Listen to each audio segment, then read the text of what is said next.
चलिए तो अब हम फिर महामैराथन के दूसरे पार्ट में पहुंचते हैं और आज हम यहाँ पे 2023 में होने वाली जो परीक्षा है 6 फरवरी को, इस परीक्षा को लेकर के आज हम राजनीति विज्ञान संबंधित कुछ प्रश्नों पर हम आज चर्चा, काफी महत्वपूर्ण प्रश्न है। इसके अलावा कुछ प्रश्न की और हम चर्चा करेंगे जो इसमें लिखा हुआ नहीं है लेकिन भी आए, और अगले एपिसोड में पुनः मैं उसको लेकर आऊंगा।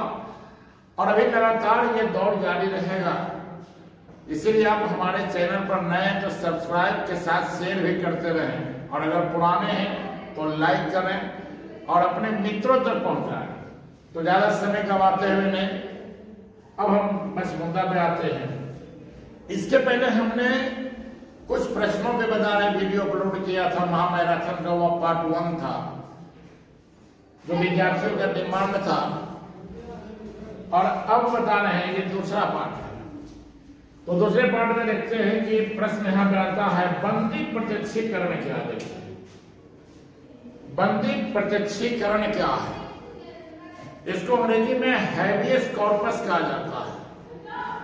मूल अधिकार की रक्षा हेतु सर्वोच्च न्यायालय और उच्च न्यायालय के द्वारा 5 प्रकार के रिट जारी किए जाते हैं। रिट माने आदेश, जिनमें बंदी प्रत्यक्षीकरण, परमादेश, उत्प्रेषण, प्रतिषेध और अधिकार परीक्षा है। बिहार विद्यालय परीक्षा समिति यह प्रश्न बता रहे हैं जो कि 2021 की परीक्षा में पूछा हुआ नहीं, पूछ चुका है कि बंदी प्रत्यक्षीकरण क्या है। अब देखिए यहाँ पे लिखा हुआ है भारतीय संविधान, यहाँ लिखा हुआ है भारतीय संविधान के अनुच्छेद 32, भारतीय संविधान के अनुच्छेद 32 व 226 के तहत सर्वोच्च न्यायालय व उच्च न्यायालय क्रमशः मूल अधिकार के रक्षा हेतु 5 प्रकार के रिट जारी करता है। तो देख रहे हैं यहाँ पे मूल अधिकार की रक्षा हेतु 5 प्रकार का रिट जारी करता है, जिनमें बंदी प्रत्यक्षीकरण के तहत गिरफ्तार किए गए व्यक्ति को 24 घंटा के अंदर अदालत में सशरीर उपस्थित कराना ही बंदी प्रत्यक्षीकरण कहलाता है। अब हमें यहाँ पे गौर करना है कि बंदी प्रत्यक्षीकरण क्या, देखिए इसमें स्पष्ट इसी से उत्तर नजर आ रहा है कि जो गिरफ्तार किया गया है उसको आप प्रत्यक्ष कीजिए, उसको उपस्थित कराइए। अगर इतना कॉन्सेप्ट आपके अंदर है कि सशरीर उपस्थित कराना ही बंदी प्रत्यक्षीकरण कहलाता है, आप लिख सकते हैं। तो भारतीय संविधान के अनुच्छेद 32 के तहत सर्वोच्च न्यायालय, 226 के तहत उच्च न्यायालय को मूल अधिकार की रक्षा है तो 5 प्रकार के रिट जारी करने का जो है इनका प्रावधान है, जिनमें कहता है बंदी प्रत्यक्षीकरण के तहत गिरफ्तार किए गए व्यक्ति को 24 घंटा के अंदर न्यायिक मजिस्ट्रेट अदालत में सशरीर उपस्थित कराना है। कहता है इस तरह बंदी प्रत्यक्षीकरण एक प्रकार का कानूनी आज्ञा पत्र है, एक वैधानिक बता रहे हैं, ये आदेश है जिसके द्वारा किसी गैर कानूनी कारणों से गिरफ्तार व्यक्ति को रिहाई प्रदान की जाती है। कितना देखिए सिंपल है। और यहां समझ लीजिए कि जब किसी भी व्यक्ति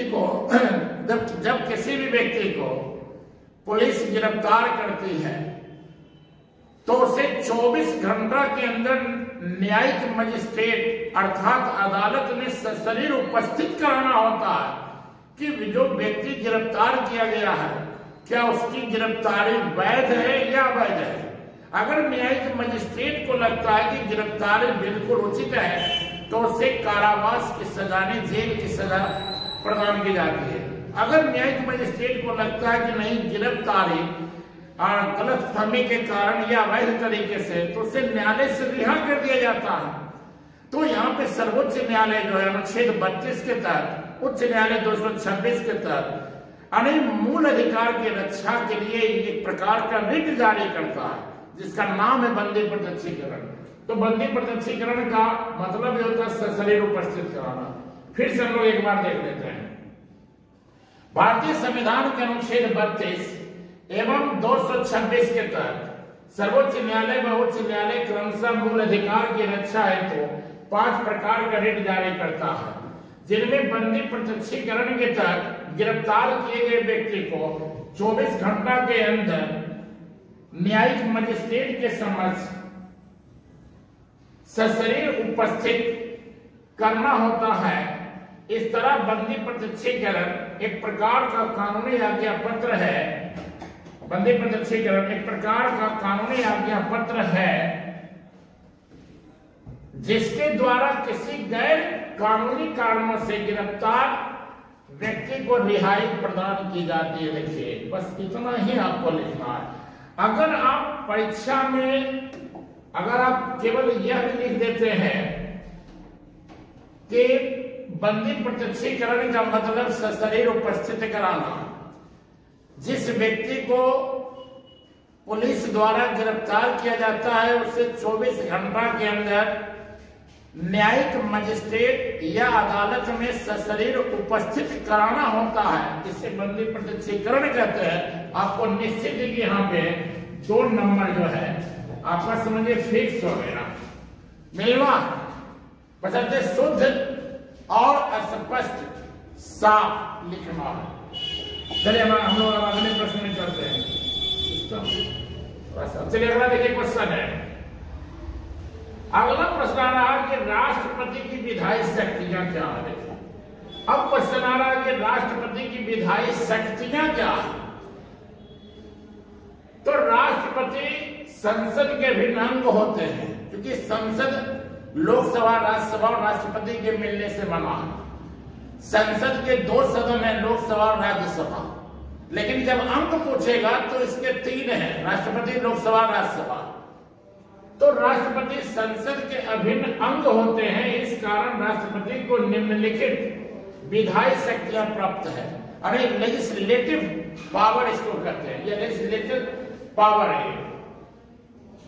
नंबर 1, संसद के सत्र को प्रारंभ करने, सत्रावसान करने तथा लोकसभा को भंग करने संबंधी अधिकार। ये पहली शक्ति हो गया, क्योंकि जब हमारे यहाँ लोकसभा का चुनाव हो जाता है, चुनाव के बाद जो संसद का पहला सत्र जो प्रारंभ होगा, या लोकसभा का जो सत्र प्रारंभ होगा, वो राष्ट्रपति के द्वारा ही प्रारंभ होती है। सत्रावसान करना है, सत्र समाप्ति की घोषणा करना है, तो राष्ट्रपति के द्वारा।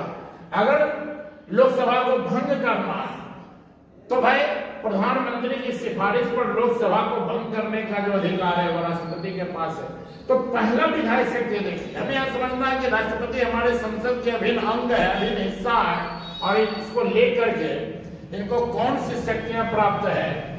क्योंकि संसद हमारी विधायिका का आधार है, अनेक का हमारी विधायिका कहलाती है, केंद्र की विधायिका है, तो इसीलिए इसको विधायी शक्ति के नाम से भी जाना गया है। तो संसद के सत्र को प्रारंभ करने, सत्रावसान करने तथा लोकसभा को भंग करने संबंधी अधिकार, ये पहला हो गया। दूसरा देखिए क्या था, दोनों सदनों में अगर गतिरोध उत्पन्न हो जाए, विवाद उत्पन्न हो जाए, होने पर लोकसभा और राज्यसभा के संयुक्त बैठक बुलाता है। यदि लोकसभा और राज्यसभा के बीच में किसी विधेयक को लेकर विवाद उत्पन्न हो जाए तो राष्ट्रपति जो है दोनों सदनों की बैठक बुलाता है। ये इनकी दूसरी शक्ति है। फिर अगला कहता है कि राष्ट्रपति राज्यसभा में 12 सदस्यों को और लोकसभा में 2 अंगल भारतीय समुदाय को मनोनीत करते हैं। ये इनकी बता रहे विधायी शक्तियां, ध्यान रखना। राज्यसभा में 12 व्यक्ति जो समाज सेवा, साहित्य, कला जगत से संबंधित होगा, और लोकसभा में 2 एंग्लो इंडियन यानी आंग्ल भारतीय समुदाय जिनके पूर्वज विदेशी मूल के हैं, लेकिन वे भारत में आकर बस गए, भारत की नागरिकता ग्रहण कर लिया, इन्हें एंग्लो इंडियन कहते हैं। तो भाई सबको मालूम है कि राष्ट्रपति राज्यसभा में 12 सदस्य को मनोनीत करते हैं, लोकसभा में 2 आंग्ल भारतीय समुदाय को मनोनीत करते हैं। ये विधायी शक्तियां हैं। अब अगला शक्ति देखते हैं कि राष्ट्रपति भारतीय संविधान के अनुच्छेद 123 के तहत अध्यादेश जारी करने का अधिकार प्राप्त है। अध्यादेश कब जारी किया जाता है? जब संसद का सत्र नहीं चल रहा। ऐसे स्थिति में अनुच्छेद 123 के तहत राष्ट्रपति जो आदेश जारी करता है उसी को हम अध्यादेश कहते हैं। तो ये देखिए विधायी शक्ति है।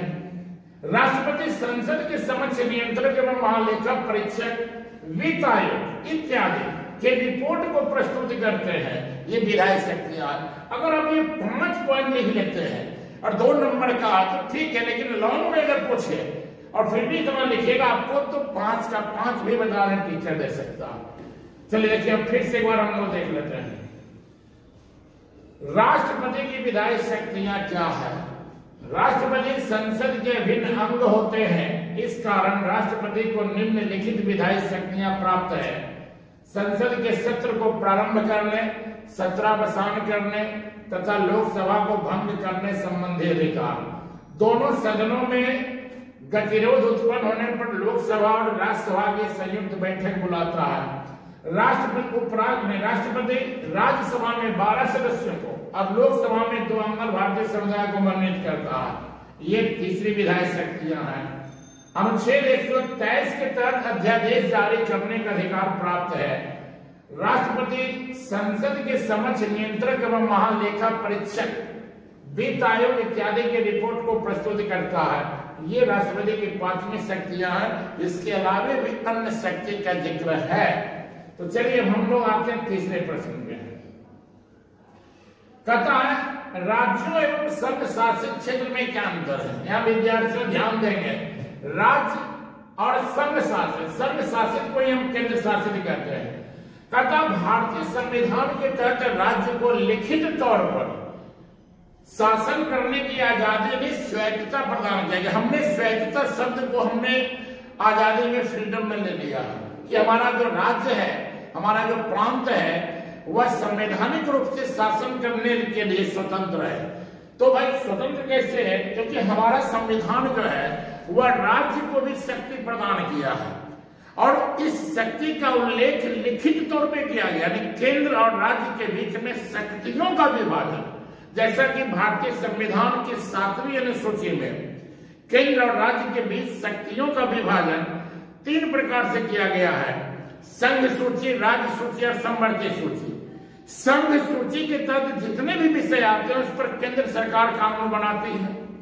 राज्य सूची के तहत जितने भी विषय आते हैं उस पर राज्य सरकार कानून बनाती है। विशेष परिस्थिति में जब राज्य विधानसभा भंग की स्थिति में हो या राज्य विधानसभा राज्यसभा को कह दे कि इस सूची संबंधित विषय पर आप कानून बनाइए, तो राज्यसभा अनुच्छेद 249 का प्रयोग करते हुए राज्य सूची संबंधित विषय पर कानून बना सकती है। लेकिन मुख्य तौर पे डिफिनेशन जाएगा कि राज्य सूची के तहत जितने भी विषय आते हैं उस पर राज्य सरकार कानून बनाती है। ये देखिए लिखित शक्ति है। और तीसरा आपका जानते संवर्ती सूची है, यानी संवर्ती सूची के तहत जितने भी विषय आते हैं उस पर केंद्र सरकार और राज्य सरकार दोनों कानून बनाती है। जैसे शिक्षा का मामला, वन का मामला, जनसंख्या नियंत्रण का मामला। तो यहाँ पे हम लोग देखते हैं कि वह भारतीय संविधान के तहत राज्यों को लिखित तौर पर शासन करने की आजादी प्रदान की गई है, अर्थात संविधान द्वारा राज्यों के अधिकार क्षेत्र को स्पष्ट कर दिया गया है। तो ये देखिएगा आपका है कि अधिकार क्षेत्र को स्पष्ट कर दिया गया है, अतः केंद्र उसके अधिकार का अतिक्रमण नहीं कर सकता है। वर्तमान में भारत में कुल 28 राज्य है। तो भाई राज्य क्या है आपने जवाब दे दिया। अब पैराग्राफ चेंज करेंगे और पैराग्राफ चेंज करने के बाद यहां पे चले जाएंगे। अब इसके नीचे से लिखेंगे चेंज करने के बाद, जबकि केंद्र शासित या संघ शासित प्रदेश का मतलब वैसा भूभाग जिस पर केंद्र द्वारा प्रत्यक्ष रूप से शासन किया जाता है, जिन क्षेत्रों के विकास के लिए केंद्र स्वयं कानून का निर्माण करता है। वर्तमान में कुल 8 केंद्र शासित प्रदेश। अब समझ लीजिए केंद्र शासित है। भाई कैसा शासित है? केंद्र शासित। तो हमारे देश में कुछ वैसे भूभाग है जिस पर केंद्र के द्वारा प्रत्यक्ष रूप से शासन किया जा रहा है। केंद्र उस भूभाग के विकास के लिए कानून का निर्माण कर रही है और वह कानून उस भूभाग में लागू हो जाता है। तो इसे हम केंद्र शासित प्रदेश कहते हैं। वर्तमान में 8 केंद्र शासित प्रदेश है: अंडमान निकोबार द्वीप समूह, दिल्ली, पुदुचेरी, दादर नगर हवेली, दमन द्वीप, लक्षद्वीप, जम्मू कश्मीर, लद्दाख, ऐसे 8 का जिक्र है। अगर हम 8 का नाम अगर लिखना चाहें तो हम शॉर्ट में यहां पे लिख सकते हैं नंबर 1 अंडमान निकोबार द्वीप समूह, अंडमान निकोबार कर देंगे। हम यहां पे दिल्ली दे देंगे, हम यहां पे चंडीगढ़ दे देंगे, हम यहां पे लक्षद्वीप दे देंगे, हम यहां पे बता रहे हैं दादर नगर हवेली, दादर नगर हवेली व दमन दीव दे देंगे, दमन दीव दे देंगे। हम यहाँ पे पुदुचेरी दे देंगे, हम यहाँ पे जम्मू कश्मीर दे देंगे, हम यहाँ पे लद्दाख दे देंगे। तो आप समझ सकते हैं कि वर्तमान में 8 केंद्र शासित प्रदेश हैं, जम्मू कश्मीर, लद्दाख जो 2 नया बना है सन 2019 ईस्वी में, और 2019 में चूंकि हमारे देश में 29 राज्य थे, 2 जून 2014 ईस्वी को आंध्र प्रदेश से तेलंगाना अलग जब हुआ तो 29वां राज्य का गठन हुआ। लेकिन 2019 ईस्वी में जब जम्मू कश्मीर के राज्य का दर्जा जब छीन लिया गया, राज्य का दर्जा जब समाप्त कर दिया गया, तो भाई 29 से घटकर 28 हुआ। और दादर नगर हवेली दमन दीव जो अलग अलग केंद्र शासित प्रदेश था, दोनों को एक में जब कर दिया गया, तो इस तरह से 9 से घट के फिर 8 हो गया। तो 28 राज्य और 8 केंद्र शासित प्रदेश से याद रखेंगे। तो चलिए केंद्र शासित प्रदेश क्या है ये आपको समझ में आ चुका है, और राज्य क्या है समझ में आ गया है। तो भारतीय संविधान के तहत राज्यों को लिखित तौर पर शासन करने की आजादी प्रदान की गई है, अर्थात संविधान द्वारा राज्यों के अधिकार क्षेत्र को स्पष्ट कर दिया गया है, अतः केंद्र उसके अधिकार का अतिक्रमण नहीं कर सकता है। वर्तमान में भारत में कुल 28 राज्य है, जबकि केंद्र शासित या संघ शासित प्रदेश का मतलब वैसा भूभाग जिस पर केंद्र द्वारा प्रत्यक्ष रूप से शासन किया जाता है। जिन क्षेत्रों के विकास के लिए केंद्र स्वयं कानून का निर्माण करता है। वर्तमान में कुल 8 केंद्र शासित प्रदेश विधि कंप्लीट हो गया। अब हम देखते हैं क्वेश्चन है दबाव समूह क्या है, यानी इसको बोलते हैं प्रेशर ग्रुप या ग्रुप ऑफ प्रेशर। ये दबाव समूह क्या करता है? वैसे व्यक्तियों का समूह या संगठन, वैसे व्यक्तियों का समूह या संगठन जो अपने संगठन के हितों की पूर्ति के लिए सरकार के समक्ष अपनी मांग रखता है, यानी अपनी मांग को रखता है। इस तरह मांग पूर्ति नहीं होने पर सरकार के खिलाफ धरना, प्रदर्शन, हड़ताल इत्यादि का आयोजन किया जाता है। जब सरकार इनकी मांग को पूरा कर देती है तब धरना प्रदर्शन समाप्त किया जाता है। इसे ही दबाव समूह कहते हैं। ये हुआ कि सरकार के ऊपर बता रहे एक प्रकार का जो दबाव बनाए रखना, दबाव डालना। अभी आप देख रहे हैं कि शिक्षक संगठन के द्वारा बहाली को लेकर के पटना में धरना प्रदर्शन किया गया, पटना में पैदल मार्च किया गया। अभी आप देखें कि बीएसएससी में पेपर लीक के कारण बता रहे हैं विद्यार्थियों ने सरकार पर दबाव बनाए रखने के लिए जो सेकंड पाली और थर्ड पाली की परीक्षा जो रद्द नहीं हुआ, इसको लेकर के क्या किया, वहां बता रहे हैं सरकार का घेराव करने के लिए इकट्ठा होकर के रोड पर बैठ गए, या बता रहे हैं किसी भवन का घेराव करने चले, विधानसभा घेर लेंगे। तो भाई पुलिस ने क्या किया, उनको बता रहे वहां से हटाने का काम किया। आपने देखा कि हमारे देश में जब किसानों का जब आंदोलन हुआ था तो किसान करीब 8 महीने तक दिल्ली की सड़कों पर, पंजाब, हरियाणा, पश्चिम उत्तर प्रदेश, राजस्थान जैसे राज्यों के किसान बैठे रहे। क्यों भाई? कृषि बिल को लेकर के, या जो किसान विधेयक जो लाया गया है किसान का, यानी सरकार कहती है कि हम ये किसान के हितों के लिए बिल लाए हैं, और किसान कहता है कि हमारे हित के लिए नहीं बल्कि हमारा शोषण करने के लिए लाया गया है। इसीलिए कि लाखों की संख्या में जब किसानों ने धरना दिया, सरकार पर दबाव पड़ा, और आपने देखा उत्तर प्रदेश चुनाव से पूर्व ही वह बिल वापस ले लिया गया, फिर धरना समाप्त हो गई। तो छात्र संगठन, छात्र अपने हित की मांग रखता, मजदूर संगठन अपने हित की मांग रखता।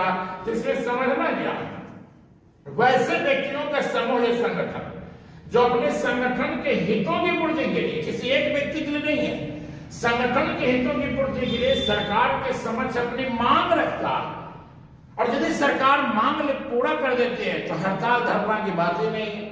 लेकिन कहते हैं इस तरह मांग पूर्ति नहीं होने पर सरकार के खिलाफ धरना, प्रदर्शन, हड़ताल इत्यादि का आयोजन किया जाता है।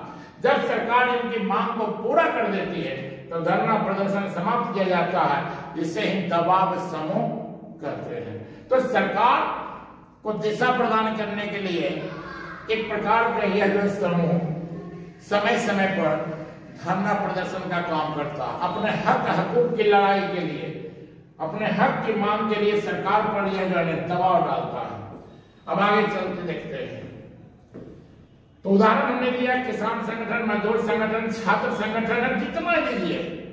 यहाँ पे बता रहे बहुत सारा संगठन आ जाएगा, व्यापारिक संगठन आ जाएगा, उद्योगपति संगठन आ जाएगा, यहाँ पे बैंक संगठन आ जाएगा, डॉक्टर का संगठन आ जाएगा, शिक्षक संगठन आ जाएगा। तो ऐसे बहुत है। चलिए अगला क्वेश्चन देखते हैं। तथा राजतंत्र एवं गणतंत्र में क्या अंतर है? बहुत ही साधारण है। राजतंत्र एवं गणतंत्र में प्रमुख अंतर यह है कि वैसे शासन व्यवस्था जिसमें राष्ट्राध्यक्ष का निर्वाचन नहीं होता। देखिए राष्ट्राध्यक्ष में जिनके नाम से शासन होता है उसको राष्ट्राध्यक्ष कहते हैं। हमारे देश में राष्ट्राध्यक्ष राष्ट्रपति कहलाते हैं। ब्रिटेन में राष्ट्राध्यक्ष वहां के राजा या रानी कहलाती है। हमारे देश में शासनाध्यक्ष प्रधानमंत्री होते हैं। ब्रिटेन में भी शासनाध्यक्ष वहां के प्रधानमंत्री होते हैं। तो कहता है जिस देश में राष्ट्राध्यक्ष का निर्वाचन नहीं होता है, चुनाव नहीं होता है, बल्कि जिनका पद वंशानुगत होता है या अनुवांशिक है, ऐसी शासन व्यवस्था वाले देश को हम राजतंत्र कहते हैं। आज भी कहता है ब्रिटेन में लोकतंत्र के साथ साथ राजतंत्र भी देखने को मिलता है।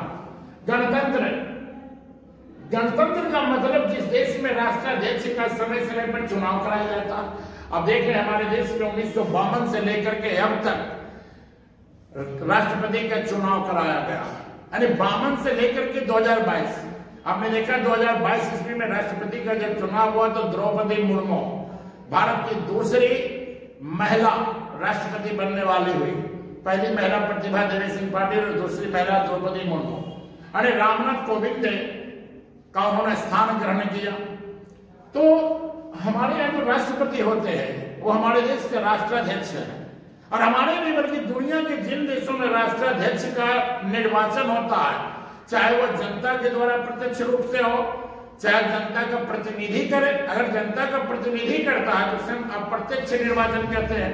हमारे यहाँ राष्ट्रपति का चुनाव जो है अप्रत्यक्ष है, क्योंकि जनता के प्रतिनिधि जो विधानसभा के जो निर्वाचित सदस्य हैं, लोकसभा और राज्यसभा के निर्वाचित सदस्य उनको चुनते हैं। अमेरिका की बात करें तो अमेरिका में जो राष्ट्रपति होता है उसका चुनाव वहां की जनता करती है। और अमेरिका में आपका जो है अध्यक्षात्मक शासन प्रणाली है। हमारे यहाँ क्या है? संसदीय शासन प्रणाली है, प्रतिनिधित्वात्मक शासन प्रणाली है। तो यहाँ पे देख रहे हैं ये बहुत ही सिंपल सा प्रश्न है और बिहार बोर्ड इसको पूछता है। आप समझ लीजिए राजतंत्र एवं गणतंत्र में प्रमुख अंतर यह है कि वैसे शासन व्यवस्था जिसमें राष्ट्राध्यक्ष का निर्वाचन नहीं होता बल्कि जिनका पद वंशानुगत होता है इसे राजतंत्र कहते हैं। जैसे ब्रिटेन में लोकतंत्र के साथ साथ राजतंत्र भी देखने को मिलता है। गणतंत्र का मतलब जिस देश में राष्ट्राध्यक्ष का समय समय पर चुनाव कराया जाता है। इस तरह जिनका पद वंशानुगत नहीं होता है ऐसे इसे गणतंत्र कहते हैं। जैसे भारत लोकतंत्र और गणतंत्र का प्रमुख उदाहरण है। अब देखिए सिंपल सा प्रश्न है, जरूरी नहीं कि ये जो बोर्ड पे लिखा हुआ है हम इसी को लिखेंगे। हम जब पढ़ेंगे तो इसको समझेंगे कि ये कहता क्या है और समझ लेंगे तो हमें अपने शब्दों में परीक्षा में लिखना है तो बेहतर होगा। हम आर्ट्स के छात्र छात्राओं का बता रहे हैं जो सबसे बड़ा उनका दुर्भाग्य है कि वो समझते कि हमने आर्ट्स लिया है तो हम इसे रटेंगे और इसी चक्कर में बता रहे हैं, वो बता रहे हैं आर्ट्स से बता रहे हैं भाग भी जाते हैं, आर्ट्स को समझ नहीं पाते हैं, आर्ट्स में बता रहे उनके विषय पर पकड़ नहीं हो पाती है। यहाँ हमें कहना रटना नहीं, हमें समझना है, इसीलिए हमें कॉन्सेप्ट लेना है। हम केवल माइंड में बिठा के भाई राजतंत्र क्या है तो देख रहे राजतंत्र का मतलब हो रहा है बता रहे जहां राष्ट्राध्यक्ष का निर्वाचन ही नहीं हो रहा, इसका पद अनुवांशिक है, पीढ़ी दर पीढ़ी चला रहा। अगर ये कॉन्सेप्ट आ गया भाई राजतंत्र है। जैसे पहले राजा होते थे, अब मुगल वंश बने होंगे तो बाबर, हुमायूं, उसके अकबर, जहांगीर, शाहजहां, औरंगजेब, ऐसे करके फिर बहादुर शाह प्रथम करके जो कारवा चला बहादुर शाह द्वितीय तक। तो जितना हम लोग पढ़ते हैं, बता रहे दिल्ली सल्तनत पढ़े या मौर्य साम्राज्य पढ़े, नंद साम्राज्य पढ़े, या हम बता रहे हर्यक वंश पढ़े, तो बिंबिसार, अजातशत्रु, उदयन, और फिर यहाँ बता रहे नाग दशक तक आ जाती है। तो ये समझ रहे हैं कि राजतंत्र का मतलब है भाई अनुवांशिक शासन व्यवस्था, पीढ़ी दर पीढ़ी, बिना चुनाव जनता, मतलब जनता का जिसमें कोई मत ना, बिना जनता द्वारा चुनाव कराए गद्दी धारण कर लेता है और प्रजा भी उससे राजा को स्वीकार कर लेता। अब तो लोकतंत्र है, तो राजतंत्र क्या समझ लीजिए, और गणतंत्र क्या है अच्छी तरह बतलाया जा चुका है। देखिए अभी 26 जनवरी आने वाली है और हम लोग गणतंत्र दिवस मनाने जा रहे हैं। तो गणतंत्र क्या, हमारा देश 26 जनवरी 1950 ईस्वी को भारत गणतंत्र राष्ट्र बना था, जब भारत का संविधान लागू हुआ। चलिए अगला प्रश्न है, भूमंडलीकरण क्या है? भूमंडलीकरण, भू का मतलब धरती और मंडलीकरण मैंने चारों ओर, धरातल के चारों ओर, पृथ्वी के चारों ओर हम कर सकते हैं संपूर्ण विश्व की अर्थव्यवस्था का आपस में जुड़ना, अर्थव्यवस्था का एकीकरण की प्रक्रिया है भूमंडलीकरण या वैश्वीकरण कहलाता है। देखिए हमने लिखा है भूमंडलीकरण या वैश्वीकरण दोनों एक ही चीज है। वैश्वीकरण को अंग्रेजी में ग्लोबलाइजेशन भी कहते हैं, और इसी को हिंदी में वैश्वीकरण, और इसी को हम फिर भूमंडलीकरण कह देते हैं। कहीं नहीं फंसना है। तो भूमंडलीकरण या वैश्वीकरण का मतलब या तात्पर्य विश्व की अर्थव्यवस्था के एकीकरण की प्रक्रिया से। एक लाइन में उत्तर है, अगर आप एक लाइन यहां लिखते हैं तो निश्चित है कि टीचर समझ लेगा, नहीं बच्चा जो बता रहा समझा लिखा। तो भूमंडलीकरण या वैश्वीकरण का तात्पर्य विश्व की अर्थव्यवस्था के एकीकरण की प्रक्रिया से। अर्थव्यवस्था का आपस में जुड़ जाना, बाजारों का आपस में जुड़ जाना, खुले तौर पर व्यापार का आदान प्रदान, आयात निर्यात, पूंजी का आदान प्रदान, तकनीक का आदान प्रदान, कोई रोक टोक नहीं, बहुराष्ट्रीय कंपनियों का आवागमन। तो आज हो ही रहा, यातायात और संचार के तीव्रतम साधनों ने पूरे दुनिया को आपस में जोड़ दिया। आज हम कहीं भी जा सकते हैं, कहीं भी अपने संदेश को पहुंचा सकते हैं। अरे मानो लगता है कि पूरा जो पृथ्वी है गांव में बदल गया है, और यही वैश्वीकरण सिस्टम में देख रहे हैं। चाहे हम सिनेमा में देखें, चाहे हम खेल जगत में देखें, चाहे हम शिक्षा जगत में देखें, चिकित्सा जगत में देखें, चाहे हम बता अपने घरों में क्यों ना देखें, भूमंडलीकरण का व्यापक प्रभाव पड़ा हमारे जन जीवन पर। आज भूमंडलीकरण का देन है कि लोगों के आवास निर्माण का प्रक्रिया भी बदल गया। आज आवास भी आधुनिकीकरण तरीके से बन रहे हैं, और हमारे समाज में जो पूर्व में उपयोग में लाई गई वस्तुएं आज वे भी बता रहे धीरे धीरे विलुप्ति के कगार पर है। जैसे हम ओखली समाज, जांता चक्की की बात कर सकते हैं। इतना अगर आप लिखते हैं तो मेरा तो दावा है कि आपको बता रहे इससे कम नहीं मिलेगा, बशर्ते लिखावट साफ और शुद्ध होनी चाहिए। थोड़ा राइटिंग स्किल बढ़िया होगा ताकि जांचने में एग्जामिनर को दिक्कत ना हो। अब अगला देखते हैं, विश्व व्यापार संगठन क्या है? इसको हम कहते हैं वर्ल्ड ट्रेड ऑर्गेनाइजेशन, WTO।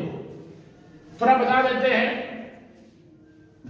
1947 ईस्वी में गैट नामक एक संगठन बना था, general agreement tariff on trade, general agreement tariff on trade. और यह संगठन जो है 1947 में गेट के नाम से समझौता हुआ, इंटरनेशनल ट्रेड ऑर्गेनाइजेशन ITO के नाम से जाना गया, अंतर्राष्ट्रीय व्यापारिक संगठन।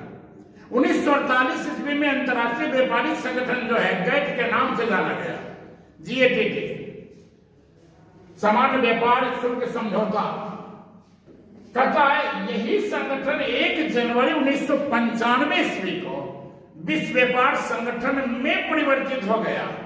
भारत गैट का ही सदस्य बना था।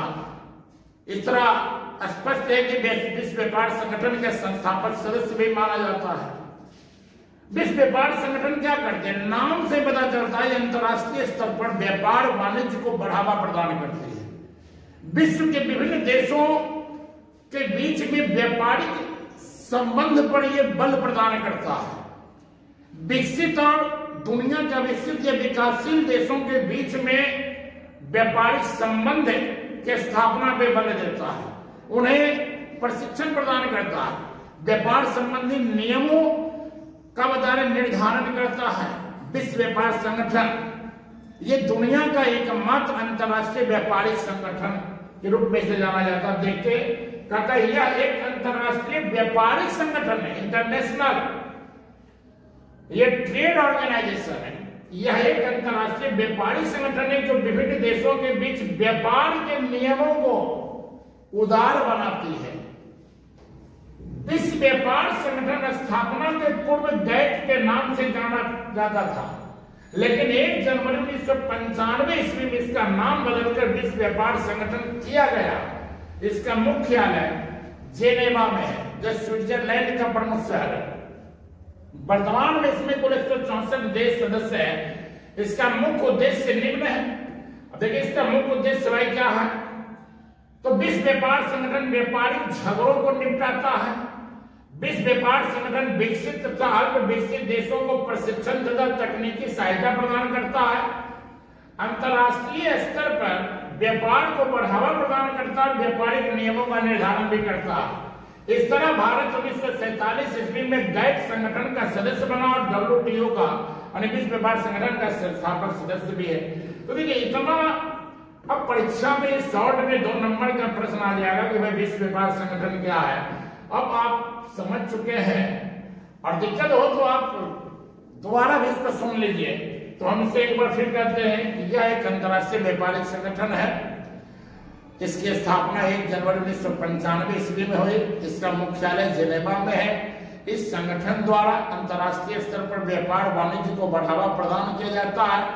यह दुनिया के विकसित और अल्प विकसित देशों के बीच में व्यापारिक संबंध की स्थापना पर बल देता है, यहाँ तक कि उन्हें प्रशिक्षण भी प्रदान करता है और व्यापार संबंधी नियमों का निर्धारण करता है। इतना अगर आपको ध्यान में रहे तो आप आराम से मजे से लिख सकते हैं। अगर ये नहीं भी याद 164 सदस्य, कोई दिक्कत नहीं। मुख्यालय अगर याद नहीं, कोई दिक्कत नहीं है। लेकिन यदि आप विद्यार्थी और पढ़ते तो आपको तो याद रहना चाहिए कि भाई विश्व व्यापार संगठन का मुख्यालय जेनेवा में है। और अगर करंट छात्र है तो भाई वर्तमान में इसमें 164 सदस्य राष्ट्र का उल्लेख मिलता है। तो चलिए अगला जो आपका कल अपलोड होगा, इसके आगे और भी बहुत सारे प्रश्न आएंगे। फिर हम मिलते हैं अगले एपिसोड में।